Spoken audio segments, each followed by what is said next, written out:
Hello, orchid lovers around the world. What I have here is a fairly healthy orchid, as you can see.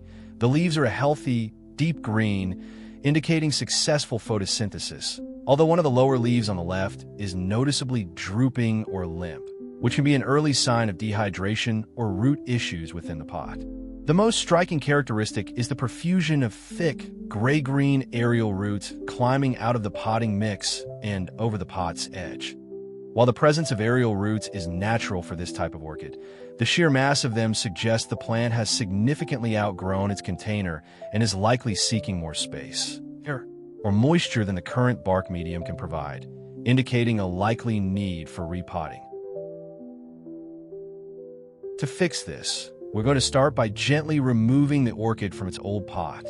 Take your time here, as forcing it out too quickly can damage the roots. Now, in many tutorials, you'll see people completely removing all of the old substrate from the roots. But in our case, we'll take a slightly different approach. Instead of stripping everything away, we're only going to remove some of the substrate, carefully shaking off the loose bark around the roots. The rest will be kept snug within the plant itself. Now we will use a clean shear or scissor and carefully trim away any parts of the roots that are no longer able to provide nutrients to the plant. These roots are usually soft, mushy, or hollow when you press them, and leaving them attached can attract rot or disease. By removing them, we're making sure only the strong and healthy roots remain. It's also important to sterilize your cutting tool before you begin, either by wiping it with alcohol or heating the blade briefly, so that no bacteria or fungus are passed into the fresh cuts. Take your time with this step, because clean and healthy roots are the foundation for a thriving orchid. Next, grab yourself a clean basin and fill it with fresh water. Make sure the basin is large enough to hold the entire orchid comfortably, because in this step we want the whole plant to be fully submerged. Once the basin is ready, gently place the orchid inside and press it down until the leaves and roots are completely under the water. If the orchid tries to float back up, don't worry. Just use a clean object, like a small plate or a light stone, to hold it in place. We'll let the orchid soak like this for a while, giving the water time to reach every part of the plant. This soaking has several benefits. It rehydrates the roots after trimming, loosens any stubborn pieces of old bark or debris still clinging to them, and also helps wash away dust or tiny pests that may be hiding on the leaves.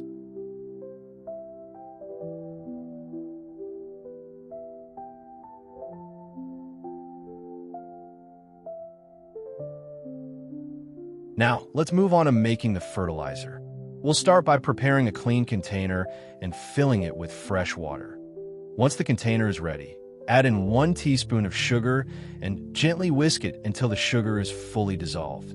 This simple mixture works as a quick source of energy for the plant, helping the roots and leaves recover after trimming and soaking.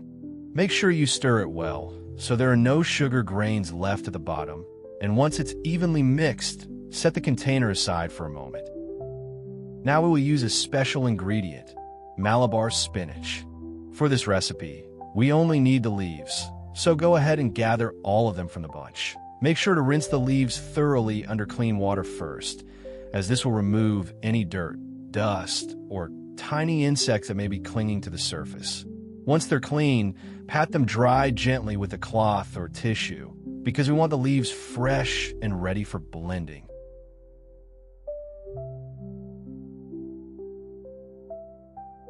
After that, place all of the leaves into a blender. Malabar spinach leaves are rich in natural minerals and nutrients, which makes them a great organic booster for our orchid fertilizer. When blended, they break down into a smooth, green liquid that the plant can absorb more easily, acting like a natural tonic to strengthen both roots and leaves. So go ahead and blend the leaves until they turn into a smooth mixture, making sure there are no big chunks left behind. Once you're done blending, take a strainer and carefully pour the mixture through it. This will filter out any leftover fibers or larger compounds that couldn't be broken down in the blender. What you'll be left with is a smooth, nutrient-rich green liquid, which will serve as the base for our homemade fertilizer. Next, take 3 tablets of vitamin B1 and drop them straight into the solution. Vitamin B1 is known for reducing transplant shock and encouraging stronger root development, which is especially helpful for orchids that have just been repotted or trimmed. After adding the tablets, give the solution a good whisk or stir until the tablets are fully dissolved. Make sure there are no chunks left floating around, because we want the nutrients to spread evenly throughout the liquid.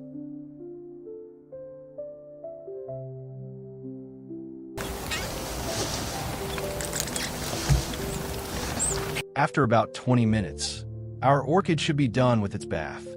By this time, the roots will have soaked up plenty of moisture, and you might even notice they've turned from a grayish color to a healthy, vibrant green. That's the sign we're ready for the next step. Before taking it out of the basin, grab a clean tissue or soft cloth and gently give the leaves one final rub. This helps remove any remaining dust, dirt, or tiny particles that may still be clinging on. It also leaves the leaves looking shiny and fresh, almost as if the orchid just came from a spa treatment. Now we will first use the sugar solution. Carefully take the orchid and turn it upside down, making sure that only the leaves are submerged into the liquid. This way, the leaf can directly absorb the nutrients and energy from the sugar, giving them an instant boost after the repotting process. Gently press the orchid down so that the leaves are completely under the solution, but be careful not to damage or bend them too harshly. Once they are fully submerged, leave the orchid in this position for about 15 minutes. After 15 minutes, take the orchid out of the solution, and you can see the difference right away. The leaves should look more refreshed, slightly firmer to the touch, and with a brighter, healthier sheen on the surface. This shows that the plant has absorbed some of the nutrients directly through its leaves. If you take a closer look, you may even notice that the orchid looks more hydrated overall, as if it just had a full drink of energy. Let's move on to the spinach solution. Remember the sugar solution we prepared earlier?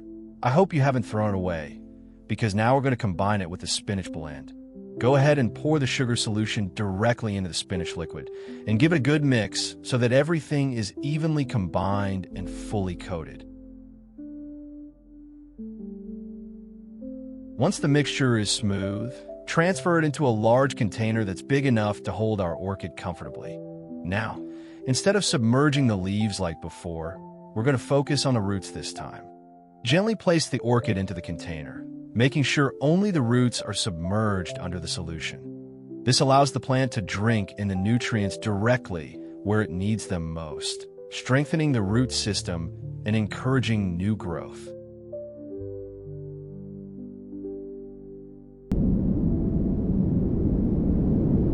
After 45 minutes, let's take a look at how our little guy is doing.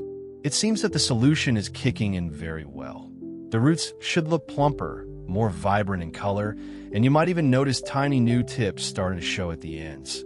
That's a clear sign that the nutrients are being absorbed and the orchid is responding positively.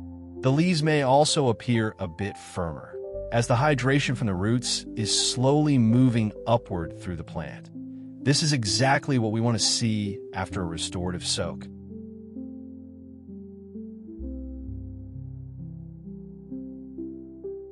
Now let's prepare a new home for our orchid. We're going to start with a pot that has clear drainage holes, because orchids love good airflow and can't sit in standing water. Next, take some pine bark and add it as the first layer at the bottom of the pot. This will create a stable base and keep the roots lifted with plenty of air circulation. Now, carefully position the orchid in the center of the pot. Once it's steady, begin filling the rest of the pine bark around the roots, making sure everything is snug but not too tight. Remember, orchids like a little breathing room.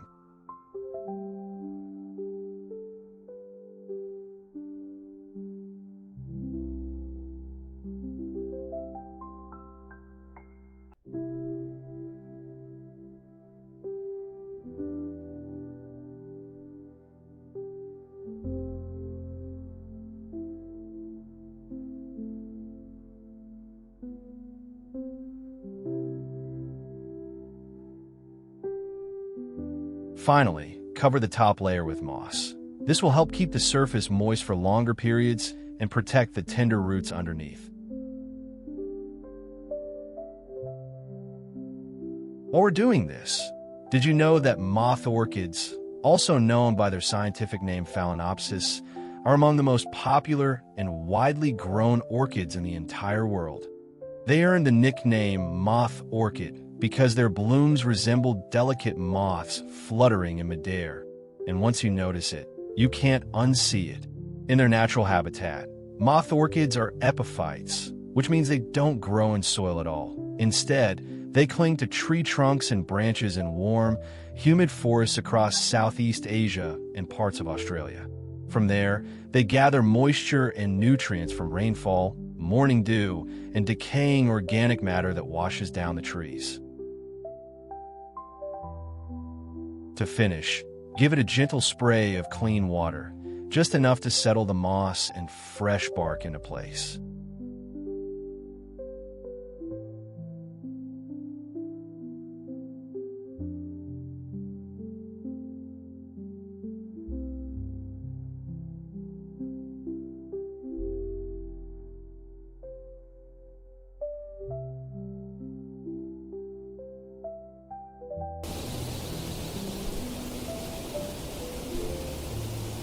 After 2 weeks, you can already see huge changes in your orchid.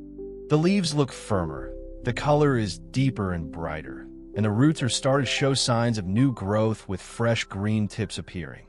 These are all signs that the plant is recovering well and adjusting to its new home. From here on out, routine care is absolutely critical. Consistency is what keeps orchids thriving over the long term, so don't skip the small steps. Keep wiping the leaves regularly to prevent dust and pests. Water carefully so the roots get hydrated without sitting in excess moisture. And make sure your orchid gets bright but indirect light each day. Remember, orchids don't like sudden changes, so maintaining a steady rhythm of care will help the plant feel secure. With this balance, you're not just keeping alive, you're preparing it for the next big stage, sending up new spikes that will eventually bring back those stunning blooms.